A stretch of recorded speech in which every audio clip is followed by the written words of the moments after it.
Good morning. पिछले वाले video में हमने पढ़ा था रक्त के बारे में कि वे रक्त कितने प्रकार के होते हैं, रक्त के अंदर कौन कौन सी कोशिकाएं होती है ना, और रक्त हमारे शरीर में कैसे प्रवाहित होता है, क्या काम करता है, ये सब हमने पिछले वाले वीडियो में पढ़े थे। आज हम पढ़ेंगे उत्सर्जन तंत्र, मानव उत्सर्जन तंत्र।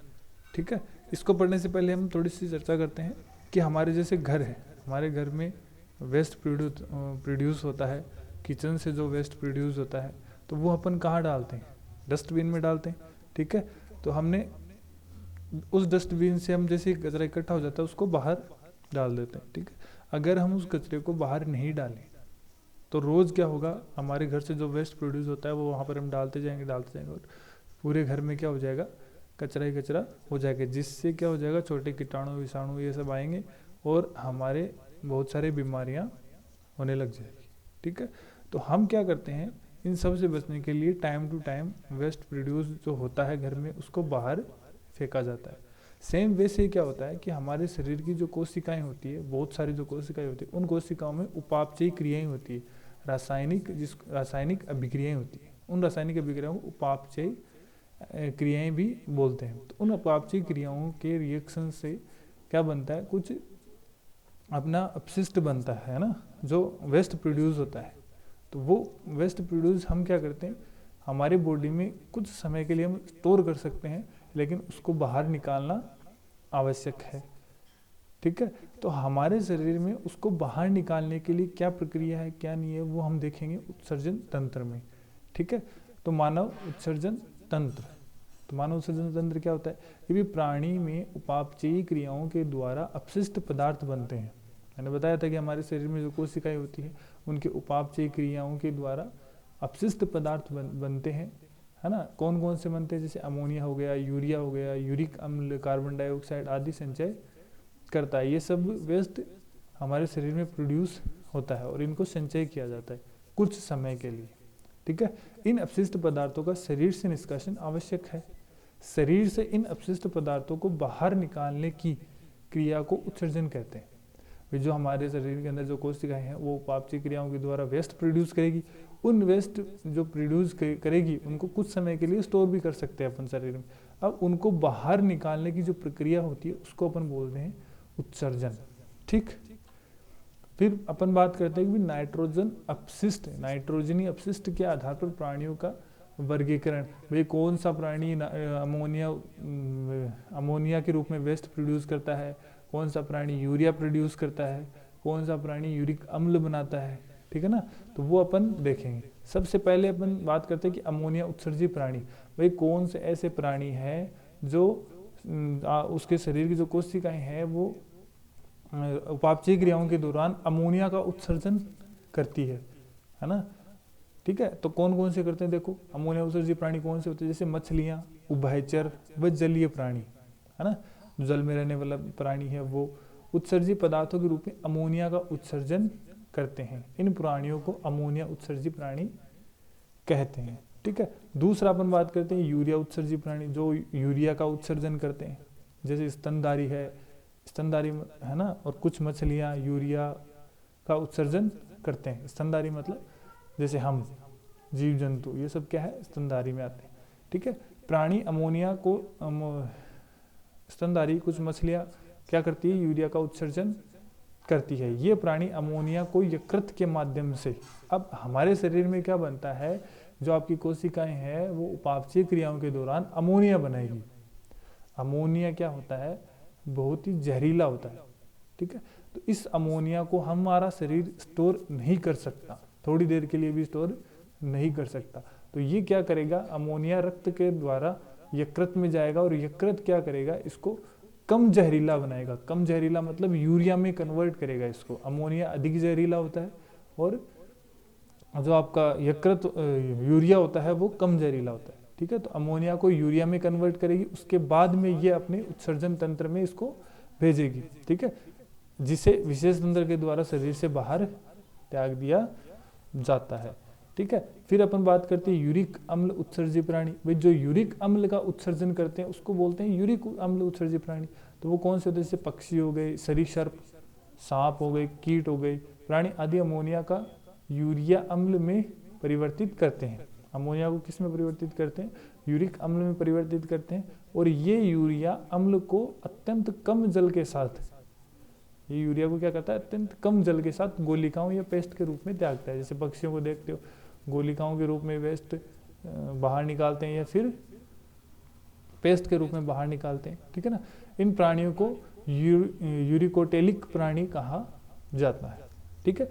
तो ये हो गया नाइट्रोजनी अपशिष्ट के आधार पर प्राणियों का वर्गीकरण, कि भी एक तो अमोनिया का जो उत्सर्जन करेंगे वो है, एक यूरिक अम्ल का उत्सर्जन करेंगे और एक यूरिक अम्ल का उत्सर्जन करेंगे। तो जो हम है, जो मनुष्य है, वो कौन से नाइट्रोजनी अपशिष्ट का उत्सर्जन करते हैं? तो वो करते हैं यूरिया का। किसके करते हैं? यूरिया का। हमारे शरीर में उपापचयी क्रियाओं के दौरान जो कोशिकाएं हैं हमारे, उसके अंदर उपापचयी क्रियाएं होती हैं, उन क्रियाओं के दौरान अमोनिया बनता है। अमोनिया अधिक जहरीला होता है, तो वो क्या करता है? हमारा जो यकृत है, यकृत उस अमोनिया को यूरिया में बदल देता है और यूरिया के बाद में वो हमारे उत्सर्जन तंत्र के द्वारा, मूत्राशय के द्वारा, मूत्र मार्ग के द्वारा बाहर निकाल दिया जाता है। जो यूरिया क्या होता है? कम जहरीला होता है, ठीक है। अब हम पढ़ेंगे मानव उत्सर्जन तंत्र, ठीक। तो मानव उत्सर्जन तंत्र कुछ कुछ ऐसा दिखाई देता है जो आपको सामने दिखाई दे रहा है, ठीक है ना। इसके अंदर दो नलियां आती है, जो जिसको अपन रक्त वाहिकाएं बोलते हैं। एक रक्त वाहिनी होती है जिससे रक्त है वो आपके जो वृक्क है उनके अंदर आता है। शरीर से जो रक्त वृक्क में आएगा, जिस नली की सहायता से आएगा, उसको अपन बोलते हैं वृक्क धमनी।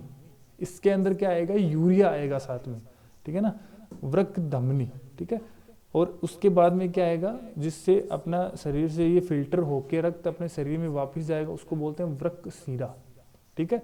इसको बोलते हैं वृक्क। और वृक्क से जो नली बाहर निकलेगी, जिसके द्वारा आपका यूरिया मूत्राशय में एकत्रित होगा, जिस वाहिनी के द्वारा, तो उसको बोलते हैं मूत्र वाहिनी, ठीक है। और ये सारा मूत्र कहाँ इकट्ठा हो जाएगा? यूरिया कहाँ इकट्ठा हो जाएगा? मूत्राशय में हो जाएगा और उसको समय आने पर बाहर मूत्र मार्ग के द्वारा बाहर निकाल दिया जाएगा, ठीक है ना। तो ये किडनी क्या होती है? हमारे उत्सर्जन तंत्र की लीडर होती है एक तरह से, है ना। इसके अंदर जैसे आपने फिल्टर देखा होगा, कई जगह फिल्टर लगा होता है, उसके अंदर एक नली आती है जिसके द्वारा जल है उस सिस्टम के अंदर आता है, उस फिल्टर के अंदर जाता है, फिर उससे बाहर जो पानी निकलता है वो फिल्टर हो के आता है, साफ हो के आता है। तो कभी आपने देखा होगा उसके साथ में एक पाइप और निकलती है, जिसके सहायता से गंदा पानी बाहर निकलता है, ठीक है ना। वैसे ही अपना ये है मानव उत्सर्जन तंत्र। इसके अंदर क्या होगा? एक नली से अपने शरीर का जो यूरिया युक्त जो रक्त आता है, यूरिया युक्त रक्त जो आता है वो वृक्क में जाएगा। दोनों वृक्क हमारे क्या होते हैं? फिल्टर का काम करते हैं। और इसके अंदर क्या होता है वो अपन आगे देखेंगे, ठीक है ना। वृक्क के अंदर आएगा, वृक्क के अंदर फिल्टर होगा, यूरिया, जल और नमक, ये तीनों चीजें मिलके मूत्र वाहिनी के द्वारा जब यकृत में फिल्टर हो जाएगा, फिर मूत्र वाहिनी के द्वारा मूत्राशय में आएगा और मूत्राशय में फिर मूत्र मार्ग के द्वारा बाहर निकाल दिया जाएगा, ठीक है।